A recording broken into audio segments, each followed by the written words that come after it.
ГСП онлайн. Городские новости сейчас. Суббота, третья школа, подведение итогов конкурса «Мой первый бизнес-план». В середине декабря 2018 года воспитанникам старших классов учебного заведения предложили придумать, как можно заработать капитал своим делом. Для этого школьники должны были не просто озвучить мысли, но еще и продумать финансовые, логистические и другие аспекты, дабы идея оказалась жизнеспособной. Инициаторами необычного школьного конкурса выступили местные предприниматели и сотрудник Ухтинской прокуратуры. Мы хотели бы, чтобы молодые, высокообразованные кадры оставались в Ухте, не уезжали и притягивали все новых людей с высокими креативными, творческими способностями, чтобы эти люди создавались рабочие места, создавались семьи, открывали новые интересные предприятия, для того, чтобы наш северный город был таким же интересным, как и областные центры субъектов Российской Федерации. Условия по написанию бизнес-плана постарались приблизить к реальным. Например, у каждой идеи есть жесткий ограничитель, имеющийся капитал 1,5 миллиона рублей и точка. При написании документа нужно учитывать спрос на услугу, наличие необходимой инфраструктуры, конкурентную среду. Оценивать задумки пригласили жюри, в составе которого вошли в том числе действующие бизнесмены Ухты. Если есть желание у ребят, значит хорошо, потому что нам нужны предприниматели, мы ищем их.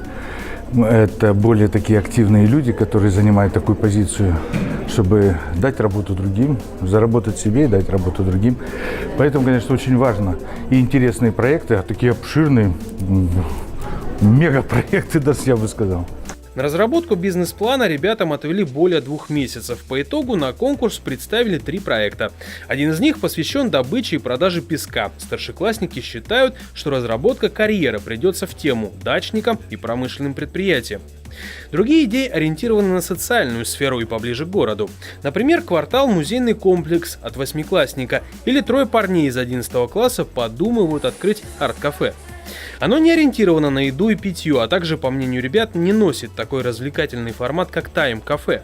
Молодые люди хотят создать, ни много ни мало, площадку для людей искусства. В Ухте подобных аналогов данной услуги не существует. Это значит, что мы будем первые, это значит, что мы будем интересовать публику, интересовать других людей. Это значит, что за нами пойдут, мы так считаем. На первом этапе, скажем так, за нами точно должны пойти, а там уже как пойдет. Мы считаем, что если человек пришел в наше место, то он уже интересуется искусством. Это значит, что его привлекают либо музыкальные вечера, либо литературные.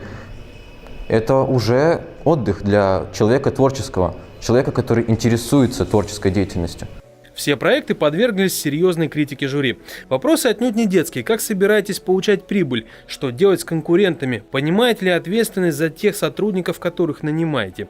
Все проекты были отмечены каждый в своей номинации. В награду за предприимчивость ребятам вручили книги о бизнесменах и подарочные сертификаты. В следующем году конкурс планируют повторить, а возможно и привлечь к участию другие школы города.